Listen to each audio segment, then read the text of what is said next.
You get some kind things when you go say for pidgin English, things go just enter. This is a struggle for you, Faith. You have to deal with it. And when I hear Lagos people speak pidgin, I'm like, excuse me, sir, come for class. We will spend for Jesus.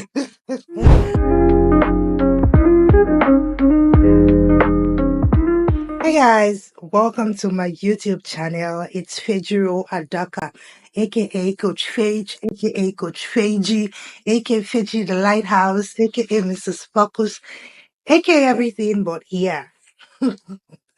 So I thought one of the sweetest ways to start up this channel is to share a bit about myself with you so that as we go along, you get to have deeper understanding of my thought process, my journey, my experience, and most importantly, you would see yourself in some of my stories, or some of the decisions that I've made over the years. So I have a couple of questions with me, and I'm going to be answering them as my spirit leads. So I have a couple of questions with me, and I'm going to be answering them without any script or manual. Let's get right into it. A part of me is like, do you really want to do this? Yes, you'll figure out why I'm asking myself these questions as we go along, but let's just start. So, first question. Let's have it. So, I'm from Isoko North, Delta State. I grew up in Warri, and two things I love the most. One is the Warri pigeon. It's just sweet, like it's deep. Get some kind things when you go say for pidgin English, thing go just enter. Like really deep, really sweet in the ears. It's very similar to Yoruba language. There are ways you say some things that English does not do justice as much as the language would do. So for pidgin, it gets as you go speak some kind things where if you talk am for English, it no go make sense. But when you enter pidgin, explain the story, it go make sense. So yeah, I love pidgin. I don't get to speak it a lot because I don't have many people around me who can speak Wari pidgin. I live in Lagos. And when I hear Lagos people speak pidgin, I'm like, excuse me, sir, come for class. Excuse me, ma, you say? So yeah, I love Wari pidgin, and then I love Ukodo, and then I love Stash and Banga. And yes, if you're thinking, is it the same starch we used to wash our clothes? Yes, that white one. Make that starch with banga soup with fresh fish. Oh my God. It's given. And then ukodo is basically um yam, unripe plantain, all in pepper soup with meat chopped in small pieces, like really diced. So you can have a plate of ukodo with maybe 2 pieces of yam and 2 pieces of plantain, but like 10, 12 pieces of meat chopped up in really small pieces and then the pepper soup. Delicious. So growing up, I loved to make hair. I made hair for lots of my friends in boarding house. I went to DSC Technical High School in Delta State and I was a boarder. I loved it there. I made hair a lot there, and then at some point I started to bake, or at some point I fell in love with baking, courtesy of home economics in school.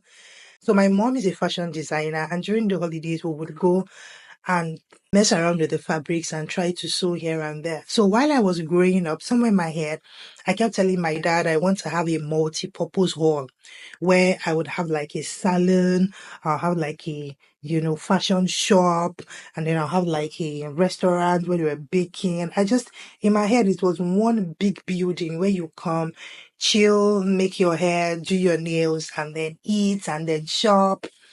I remember even after school, my father kept asking me, "What's up with your multi-purpose hall?" But yeah, look at where I am, right? Is there anyone who had similar kind of dreams and then they studied something else and then they are doing something entirely different? Drop it, drop it. Let's meet ourselves and say hello because that dream, phew, it's gone with the wind. One daily habit, I'll give you three. First one is connecting with God. Second is using a lip gloss. Guys, I don't know, but there is always a lip balm around me anywhere I'm going. I feel sick. I feel when my lips are drying, I feel sick. I feel not myself. So I can't understand why my lips should be dry or why anybody else's lips should be dry. So I can't do without this. I use it a number of times every day. And in fact, when I see my children or my husband's lips dry, like I'm extending the help. Like, come and use lip balm. Come on. My husband is like, no, I'm not a woman. My sons are like you, but yeah, I can't do without this. And then the third one is I can't do without investing in my mind. So whether it's listening to something educational online, reading a book, engaging in the conversation, something that just feeds my mind. Because my goal literally in life is to become a better version of myself every day. So every day I wake up, I'm thinking, how can I be a better person today than who I was yesterday? Yeah. So those three things, connecting with God, using my lip balm, and then feeding my mind. Very important. So pick one of the three. I know you asked for one, but I gave you three. How about that? People don't know about me. I recently started to share one of it, which is the fact that I don't like swallow. So I can stay 5 years, 10 years. In fact, my entire life without swallow. And I'm okay. I'm fine. Nothing's wrong with me. Because anytime I say people are like, you don't swallow. I have a friend who cannot be normal if she doesn't take swallow a day. So yeah, I don't take swallow like that. I make soup. My husband, my children, they take it, but I'm not a fan. Maybe if it's stash and banga, I may consider. But yeah. And then the second thing is the fact that I really, really love my space. It may not look like it, but I could be really introverted. Yes. Like, I enjoy having conversations with people and impacting them, sharing, learning. But if I'm spending 6 hours a day, best be sure that I'm going to run in and hide to recoup all of that energy. Yeah, I enjoy spending time with myself. I'm not so much of the going out kind of girl, even though I have moods for it, but largely I enjoy my space. I enjoy staying indoors, spending time with myself, feeding my mind, having fun, watching movies. So I'm more of an introvert than people think that that people think that I am. Yeah. And because of that, I intentionally have to manage my energy. So you will barely find me having sessions Monday, Tuesday, Wednesday, Thursday, Friday. No, I intentionally space them out. And if I have to do sessions Monday, Tuesday, best be sure on Wednesday I'm resting. Like literally guard my energy, right? So I am careful of the kind of conversations I pour myself into, so that if it's draining me, then it has to be worth it. Yeah. So that's it. Biggest struggle. I would say one of it will be around control. hmm Let me explain. So I feel like growing up, I had minimal control of myself, but I sort of unknowingly wanted to control other people. I wanted them to think a certain way. I wanted them to act a certain way. I wanted people to be a certain way towards me. But unknowingly to me, I wasn't even aware of how I behaved and I wasn't in control of myself. So I've never been the person who used to be in control of her mind, control of her emotions, and it sort of affected the kind of outcomes I got, especially with my relationships. It wasn't so great and it was a struggle for a while until I realized that this is a struggle for you, Faith. You have to deal with it. And that's part of what really led to the personal development journey that I started about 7 years ago. Yeah. So I attended Babcock University, Elisha, Remo, Ogun State. Hey, Babcockites. Yeah, and I studied accounting. I developed passion for figures from secondary school. I always nailed my maths. Maths was always an A for me. And my dad used to be a banker. So it just added up. I'm like, okay, I'll study accounting. So yeah, studied accounting, finished school, became a chartered accountant, worked in the finance department for about 12 years. And then Woof, woof, woof, magic happened and I'm here. I'll leave that story for another day, but yeah, that's it. Accounting. Three books or resources that have deeply affected my life. There are a lot, but I picked out these three because the first one is Atomic Habits by Jane Clare. Hello. If you have not read this book, what part of the world are you? Right. I mean, through this book, I learned the power of tiny, tiny actions and how it adds up to be something really big. So this one did a number for me. The second one, you may not expect it, but it is my book. Yes, my book In Pursuit of Oneness. Why? Because what I put here in this book are things that I have practiced, very tiny, simple acts, but these are things that have kept my marriage going. This is 11 years now, and it is interesting how it is the most tiny things or things that we don't expect that makes marriage even worth it. So this has really, really been good for me. And then, of course, the power of the unconscious mind, Dr. Joseph Murphy. Like, see, if you haven't read this book, go and read it. Look for it. All three of them, I'm going to be dropping the links, Amazon links, all three of them below.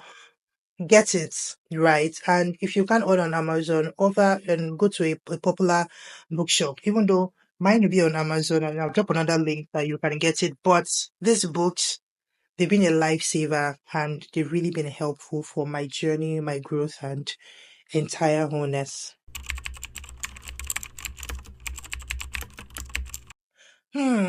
Personal goal. So this one you may not expect it, but I'm gonna be really vulnerable about it. And I am building the part of my life that I call investor phase. Yes. So of course, as an accountant in my previous place of work, I was in charge of treasury.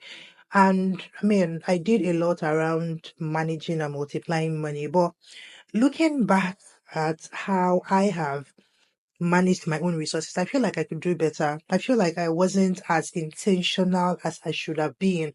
And so in recent years, and I've taken it up as a project to really invest, no matter how small, to really invest, to be very intentional with my wealth portfolio, and to be more audacious with making, managing, and multiplying money. So that is one goal that I've been working on intentionally. And thankfully, I'm not really a materialistic person. Like, I'm not a careless spender. In fact, right from NYC, from the moment my father told me, bye bye, take care of yourself, you're earning now. And I had to take care of my bills, earn. I know I have an Excel sheet that I have used from that time till now, where I'm tracking my income, my expenses, and literally how my money goes out as much as how it comes in. Yes, I've been that intentional with all of that, my finances. So I'm applying pressure.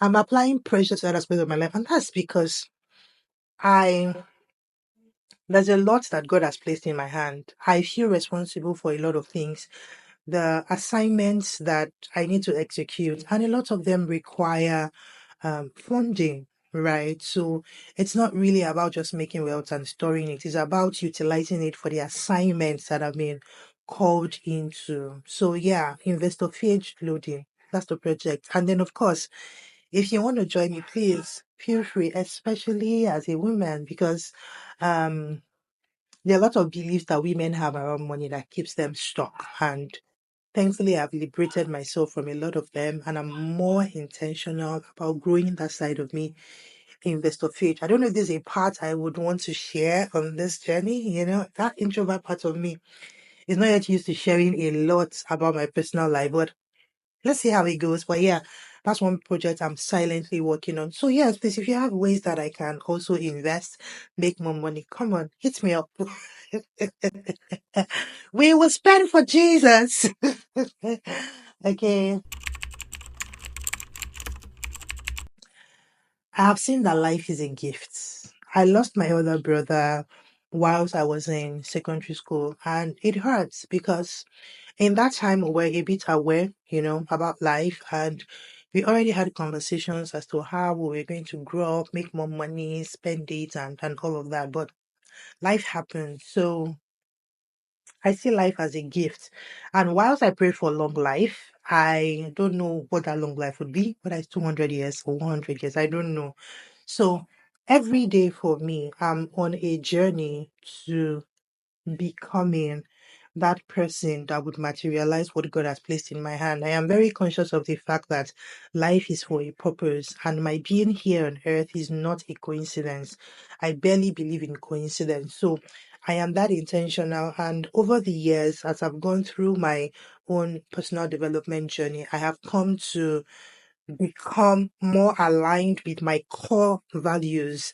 And one of it is impact. So every day, there's a task at hand. There's something to be done to push me closer to where I become. So yeah, that alignment, that um, awareness of life has really made me think differently when it comes to how we manage time. So yeah, I don't give my time or energy to small talks. I have become way better in saying no without feeling guilty and saying yes when it aligns, So I'm largely motivated intrinsically, and that has really helped me to commit and be more consistent in showing up.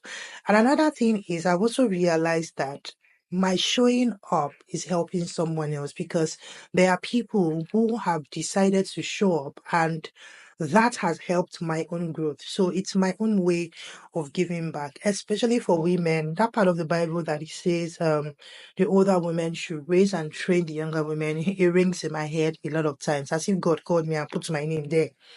Right. So I'm all for doing God's work, all for living a meaningful life, and what we can do every day, we get to do so that we can be closer to where we want to be. And I'm personally on a journey to dying empty.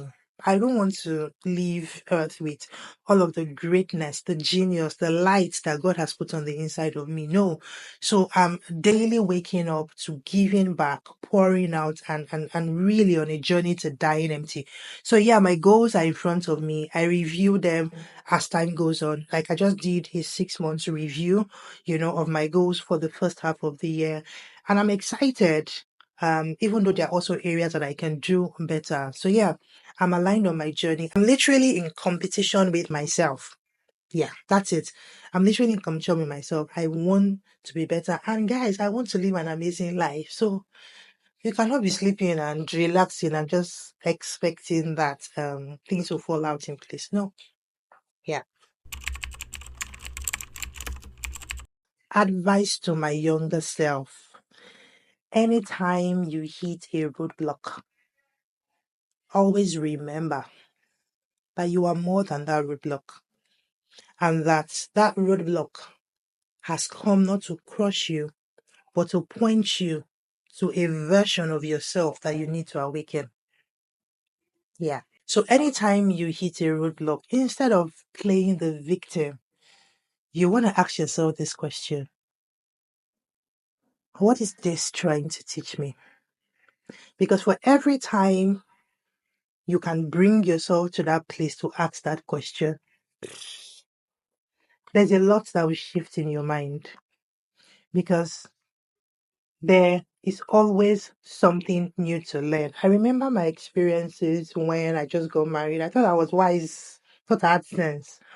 But after the first 1, 2 years, I realized that things were not really aligning the way I wanted them to. So I had to ask myself deep questions. I mean, other people are doing this thing and they're going well. So what was it about me that was struggling? Right? Do I need to build capacity? Is that something I'm not doing right? So don't give up so easily when you fail. Keep asking, how can I be better? Because anything that you think you are so much more than it. You are so much more than it. And as much as you may not like it, you are responsible for the outcomes of your life. Every decision you make adds up to who you eventually become. So who you are today is the result of the decisions that you made yesterday. So if you don't like what you see, Then go and change your decisions. Make better decisions. Think deeper. And don't put God at the backside. Hold him in front. Commit to pouring into yourself. The most expensive thing you should invest in is you. Not human hair, not nails, not the expensive bags. Is you in your mind. Because when you do that, nobody can take it away from you. Once you develop your mind, once you equip yourself, you can leverage on that wisdom to make anything, to create value, become a value making machine. That's it.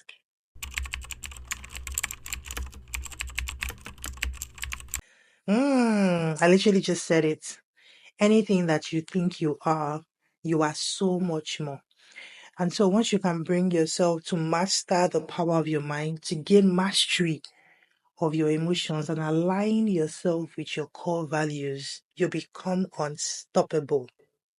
You become unstoppable. So that brings us to the end. This is just the beginning of greater things to happen for us on this channel. If by now you've not subscribed, I don't know what you're waiting for, but this is one community that you don't want to be out of. But this is one channel that you want to stay glued to.